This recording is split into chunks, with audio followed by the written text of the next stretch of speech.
Hai semuanya, Assalamualaikum warahmatullahi wabarakatuh. Salam sejahtera bagi kita semua. Salam, Om Swastiastu, Namo Buddhaya, dan salam kebajikan. Di sini saya dari Universitas Kusuma Husada dan saya dari kelompok 1 ingin menyampaikan materi tentang anatomi payudara. Kenapa sih saya harus menyampaikan materi anatomi payudara? Supaya yang melihat atau mendengar video ini tahu tentang bagian-bagian payudara beserta fungsinya.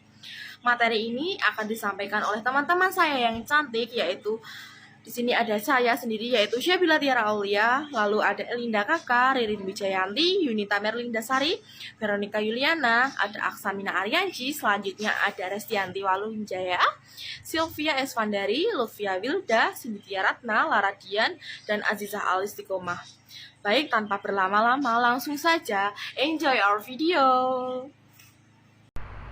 Assalamualaikum warahmatullahi wabarakatuh. Salam sejahtera untuk kita semua. Perkenalkan, nama saya Aksamina Aryanci Samangun, NIM SB 22007. Di sini saya akan menjelaskan tentang tulang dada. Tulang dada atau sternum adalah tulang yang lokasinya berada di tengah dada. Bentuknya berupa tulang panjang, pipi, dan rata. Berikut adalah beberapa fungsi tulang dada dalam tubuh manusia, yaitu 1. Menjaga organ dalam dada. 2. Merekatkan tulang dengan otot. 3. Pembentuk kerangka. 4. Membantu pernapasan. Di sini saya akan menjelaskan manfaat dari jaringan lemak pada payudara. Sebagian besar payudara wanita itu terdiri dari jaringan adiposa atau yang disebut sebagai jaringan lemak. Jaringan lemak ini sebenarnya bukan cuma ada di payudara, tapi juga di bagian tubuh lainnya. Nah, pada payudara wanita sendiri, jumlah lemaklah yang akan menentukan perbedaan ukuran payudara wanita satu dengan lainnya.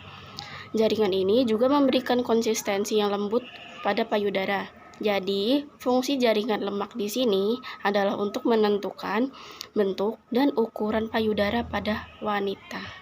Saya Azizah Alistiqomah Tiara Yasmin dengan NIM SB 22018.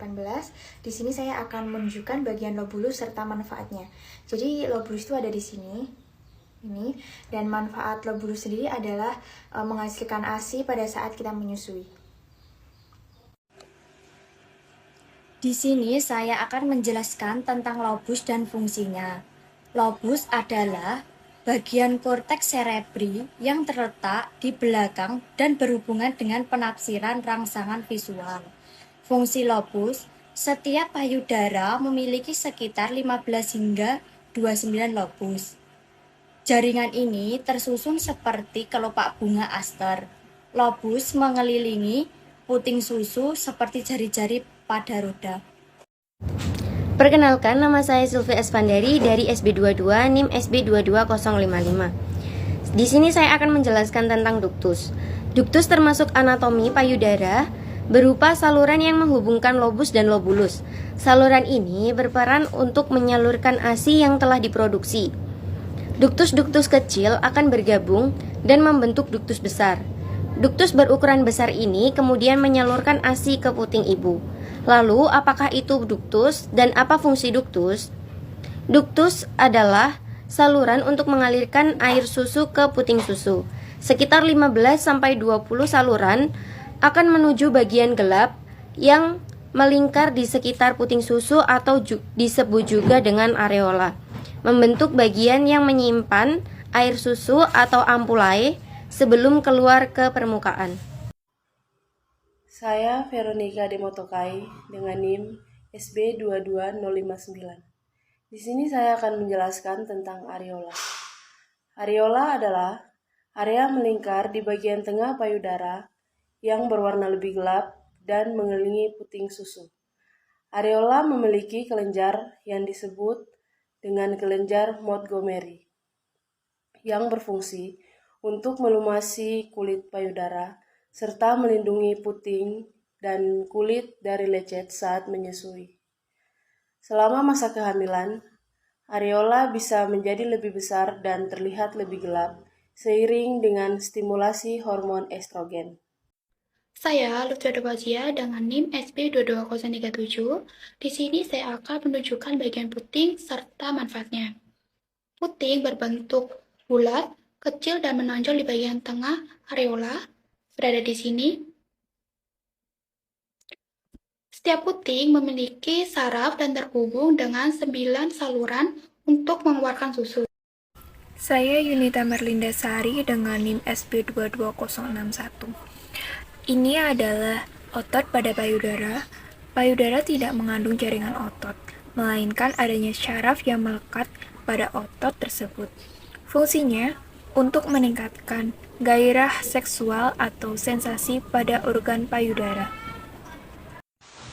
Jadi baik, perkenalkan nama saya Restianti Walwanja, SB22047. Di sini saya akan menjelaskan tentang tulang rusuk atau biasa juga disebut dengan tulang iga.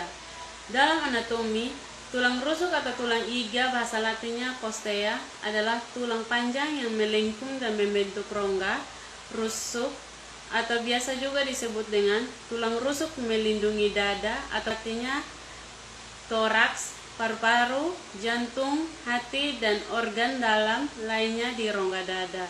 Tulang rusuk atau tulang iga juga adalah bagian tubuh yang memiliki fungsi sebagai pelindung organ-organ vital seperti jantung dan paru-paru. Struktur tulang ini sangat kuat, tetapi tetap bisa retak atau patah. Salah satunya adalah karena benturan di dada saat terjatuh atau mengalami kecelakaan. Baik, di sini saya akan menjelaskan tentang pengertian dan fungsi kelenjar getah bening. Yang pertama, pengertian kelenjar getah bening. Kelenjar getah bening adalah bagian dari sistem kekebalan tubuh yang berfungsi melawan infeksi akibat bakteri, virus, kuman, dan parasit. Jika terjadi infeksi, kelenjar akan membengkak untuk memberi tanda. Setelah infeksi mereda, kelenjar akan mengempis dengan sendirinya dan kembali ke ukuran semula. Yang kedua, fungsi kelenjar getah bening. Kelenjar getah bening punya fungsi untuk menjaga aliran dari pembuluh getah bening, lain halnya dengan pembuluh darah. Pembuluh getah bening ini akan mengangkut cairan plasma.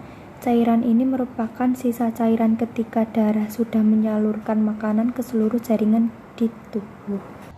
Saya Lara Dian Selasih, NIM SB22036. Berikut adalah beberapa jaringan yang membangun anatomi payudara beserta fungsinya. Yang pertama, jaringan lemak untuk menentukan bentuk dan ukuran payudara wanita. Yang kedua, jaringan ikat dan ligamen untuk mempertahankan struktur anatomi payudara. Yang ketiga, syaraf untuk meningkatkan gairah seksual. Yang keempat, kelenjar getah bening untuk menghasilkan susu, dan yang terakhir pembuluh darah untuk menghasilkan darah yang berisi asupan oksigen dan nutrisi ke payudara, dada, dan tubuh. Saya Elinda Kaka dengan NIM SB22024. Di sini saya akan menjelaskan tentang saraf. Saraf adalah jaringan kompleks yang memiliki peran penting untuk mengatur setiap kegiatan dalam tubuh. Beberapa fungsi sistem saraf yang sering Anda dengar adalah untuk berpikir, melihat, bergerak, hingga mengatur berbagai kerja organ tubuh. Saraf terdapat banyak di payudara, terutama di bagian puting. Ada ratusan saraf di puting yang membuatnya sensitif pada sentuhan. Gambar di samping teman-teman bisa lihat yang warna kuning dan warna ungu itu adalah saraf yang ada pada payudara. Baik, berikut adalah penyampaian materi dari kelompok 1 tentang anatomi payudara. Bagaimana nih teman-teman? Apakah sudah paham dengan materinya? Semoga saja sudah paham ya. Semoga saja dengan dibuatnya video ini teman-teman akan paham tentang bagian-bagian serta fungsi payudara. Jika ada salah kata, kami semua mohon dimaafkan ya. Ibu Hajah pergi mengaji, pulang-pulang bersama Mas Aat. Saya akhiri video ini, terima kasih, semoga videonya bermanfaat. Wassalamualaikum warahmatullahi wabarakatuh. See you guys.